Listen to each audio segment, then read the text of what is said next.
Okay, good morning, everybody. And I mean good morning. I'm actually sitting here in the UK, and it is morning here. But the assumption that you're all in the same place is something I will come on to talk about later on. So today I'm going to talk about the lost dimension in AI, which I believe I'm thinking is trust and ethics. So we'll go through an agenda, but it'll be about 20 minutes, 25 minutes. And then I would like you all to participate and ask questions during this session in the chat room, and we'll come back to that later on. So this is me. What am I here? Look at this. There's a lot of things going on here. Am I a mathematician? Am I a scientist? Am I a technologist? And am I an academic? Am I an entrepreneur? But I think, in essence, I'm what you would call now an olderpreneur.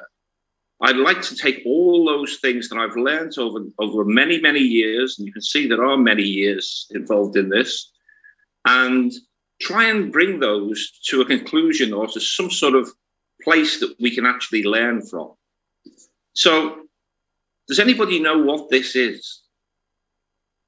I'll leave you just to think about that for a few seconds. What is this?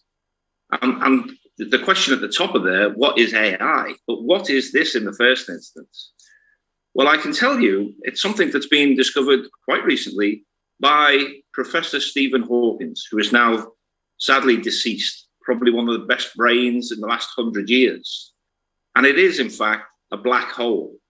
And we now start thinking about what happens inside a black hole. But Stephen was a very profound thinker. And he pondered this question, which is really interesting. AI is likely to be either the best or the worst thing to happen to humanity. Now, that, if you start thinking about that, that is a really, really interesting comment. And we tend to think about AI in the positive, in the opportunistic. But I also like to think about AI in the other side, the risk, the threat. And as I've just gone through, I am an olderpreneur, an entrepreneur. I've started many companies from small ideas and grown them. But we need to understand what this technology can actually do to us as a population, as humanity. So is there a definition for AI? Well, there's not really one universally acceptable definition. There's nothing out there. We can't define it. If you ask, go and look up in scientific journals, there are multiple definitions. But in science, a lot of people don't think that's a problem. They just continue with what they're doing. They continue with their research. And eventually, scientific concepts acquire a universal definition after all that research matures, like the black hole. Nobody called it a black hole and could define a black hole when Stephen Hawking started looking at the universe and thinking, what happens when stars collapse inside themselves? So we don't need to have a definition, but we definitely need to let that research go forward until there is a universal definition. And the stage of the research within AI at the moment is very, very immature. AI eventually is only today we're not looking, we're looking at very, very narrow AI. AI in its greatest concept, the general AI concept, is much bigger. It's actually an enhancement of humanity. And that's why Stephen and many, many others feel that we have to get this right. So consider these questions. Is it acceptable to accept some of that and adapt it with insufficient knowledge and research?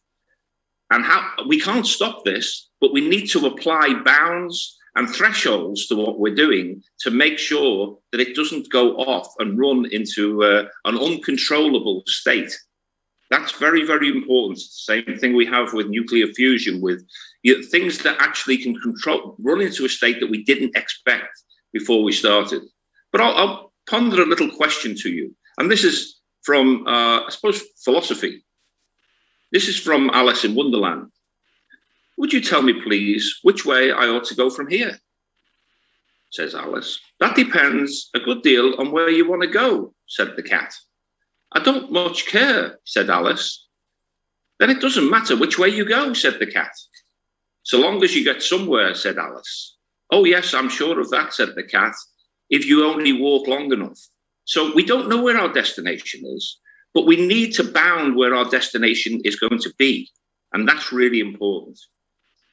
So over the last few years, there's been a real hype in AI. We look at it, we see the Gartner hype curve, we look at all these things. Everybody is really pushing on these opportunities. This is the new norm. This is how we grow businesses.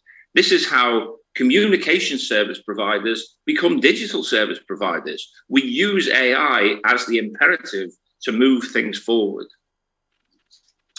But governments and NGOs and major international corporations are all defining what the principles are around AI. There's some great examples here of organizations, whether they be NGOs or whether they be governments or companies. Look at IBM, Microsoft, Google. You'll see they all have AI principles. Go and search these documents. They're really, really interesting. But they all have a common theme, and they all have a position of AI and of ethics and trust within AI. And in fact, if you want to get some more guidance and insight into this topic, there is a really, really interesting organization called the Montreal AI Ethical Institute, which I'm a member of, which actually discusses these and has a monthly publication about things that can happen. And it's not all about doom and gloom. It's also about how things can be enhanced and how we work forward to make a common good. So the principles of AI are very, very important. In fact, if you look at it, they will start talking about things like this, the principles: transparency, justice and fairness, responsibility, benefacting, freedom of autonomy. All of these things have got to be considered when we are looking through and developing our artificial intelligence capability. And same thing happens in trust. In trust, we need to have reliable, safe, transparent, and acceptable assets that we can actually use and maximize. So we make sure that our opportunity is actually outweighing our risk. And that's really the key here. There's a couple of trust frameworks that are around. Well, there's more than two or three, but here's one which has been put forward by Subex, which is looking at reliability, safety, transparency, responsibility, and how that moves into these influencing factors of data shift, data anonymization, explainability, model debiasing, performance monitoring. These are all assets that we need to think about when we're developing AI. And we don't want to be in a situation where we have a group of data scientists, and I am a scientist, I'm a data scientist, that's doing this sort of stuff in isolation. We don't want intellectual gymnastics going on. We want business benefit, and we want benefit which actually is something across the whole piece. Here's another trust framework from Deloitte. Same things are applying. You can see that these things have to be embedded in our thoughts when we drive this forward. I'm a member of TM Forum, and I sit on the AI governance committee. And we are publishing standards that actually allow us to make sure that AI is developed in a responsible, mature way. So these are some specifications. If you are a member of TM Forum, or if you are a representative of anywhere within Axiata, you can get access to these documents. You can see there's quite a lot of documents here. But we look at that in parallel with some of the sustainable goals that we've got going on within the United Nations, because part of these principles need to be embedded in where we are. I'll just take one of these publications, which is one that I've worked on quite a lot over the last 6 months or 8 months. And that's IG 1238, and what we call the AI canvas. And the AI canvas is almost a minimum viable use case for using AI. Is my AI going to produce a business benefit? Is that business benefit going to be ethical? Is it going to have some sort of capability that I can trust in? So within this document, there are 12 different headings. I'm not going to go through all of them here, but naming your use case, defining your assumptions, really articulating the business problem and benchmarking that assessment. Can you express this in a user story? Can you see the life cycle, especially when we start looking at data ops and AI ops, which is different, very different from DevOps, because we're doing some reinforced learning, which is starting to manipulate our inputs from what we're getting in our output. So this is this cyclic situation where we're getting almost benefit from things that we're doing wrong. But in this, we define primary actors, we define the metrics that we're going to use, what data sources we're going to use. But you can see these last two are thinking about AI risk and mitigations and ethics and compliance within AI. And then we have a worksheet. So here we have the first page of the AI canvas. You can see it's quite a complex flowchart of how you examine a use case to eventually put it forward into action or propose it to your organization with a business benefit, a risk assessment, and also how difficult it is. Is there a business case for this? And as you can see here, as I'll expand this, here we have a specific part of for examining AI ethics and governance. Is it acceptable? If not, stop and then reevaluate your process. And you can see that's the last thing we do before we start this through this whole spreadsheet. So it's this this flow chart. So very, very important. And I really like to get people to adopt this and adopt it as they as they develop use cases and examine them. So what are some of the unintended consequences of AI? Retirement. Here's a golden rule. Let's just think about this. Let's give an example of somebody who works in a workshop, who is a wood turner. He's worked in that workshop for many years. But the person who owns the wood shop has decided AI would be a really interesting thing to put into his factory. I suppose the worker is coming to the end of his life. So, you know, the boss really in his mind says, tell you what, I need to ease this gentleman into retirement, or this lady for that matter. And they start bringing in and saying, well, would you like to do partial work? And I'll bring AI in to help you. Maybe that's looking at things in milling or on his lathe. Or, you know, can I give you what we call a golden handshake to help you into your retirement? That is something that is very, it's very demonstrable between two people. But if that boss decides to bring AI in through a third party and through an algorithm that doesn't take into account that relationship between those two people, then that part of the equation is not expressed in the business model. The business model is, how do I make more profit? So eventually, as you get further and further away from these two people who have got something between them, this cultural effort is being diminished.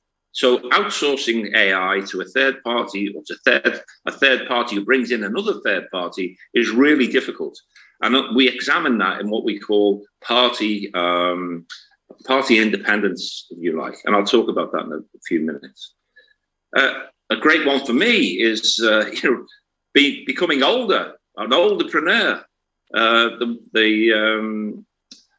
There's a really good paper on this, designing artificial intelligence for older adults.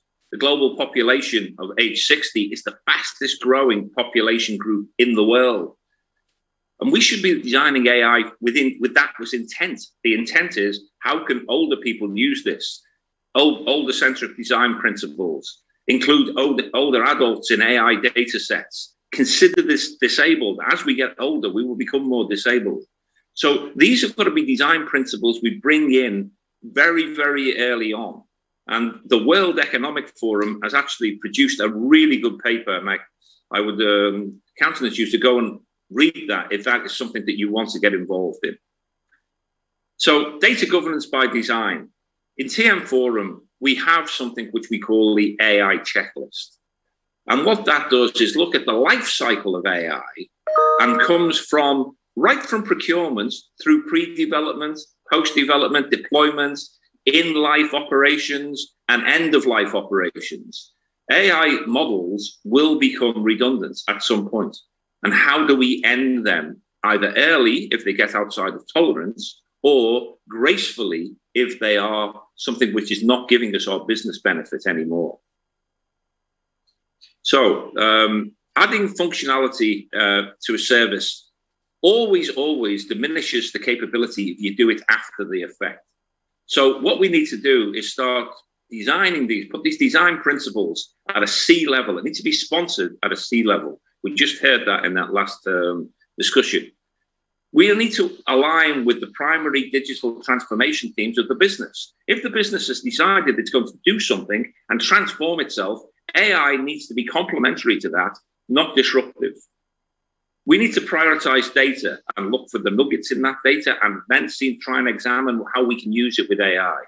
We need to apply the right governance models. We need to choose the right data, and we need to get people in our organization excited about data and excited about AI. Really important.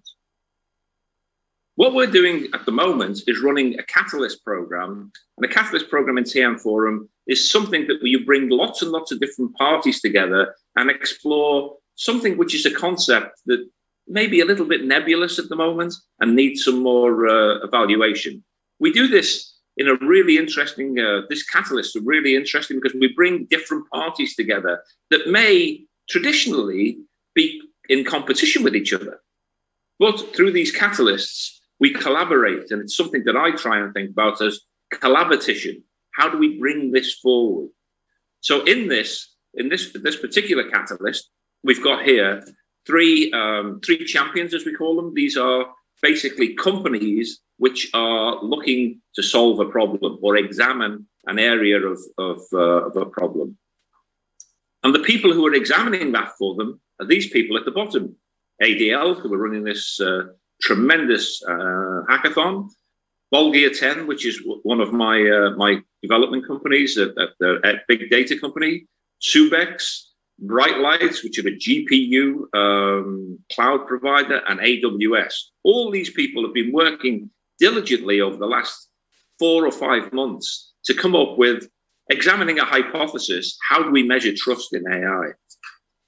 So this was the problem statement. For telcos to adopt and embrace AI into their transformational journey, remember I talked about being on that digital transformation, how can we equip them to build trustworthy AI so that the AI product that's built, delivered, and acquired are responsible enough to drive trust and for wider adoption across the customer base and also across the business? TM Forum also have a number of different assets. This is one that we use very often, which is a readiness check for AI, which looks at different parts of the organization which we need to bring into play, because this is a holistic thing. So strategy, culture, party, which I just talked about, third parties, that is, that people are bringing things into your organization or you're providing things to. How does AI ops work? Where do we get the data from? And what technology are we using to examine these things? Trying to get some consistency and best practice. So this AI readiness check is something that we do very often before an organization starts on their AI journey, or more importantly, when they're halfway through, because this actually brings them back to a state which is, in some cases, they were unconsciously incompetent. They didn't know what they didn't know when they started their journey. But that iteration, that agile way of dealing with things is what we do all the time. So that's about the end of my presentation. But I would like you to consider this question before you start asking me questions. And that question is this: given an AI which is developed for a business to maximize their business model, if you asked AI, should I be ethical? What would the answer be? Thank you very much.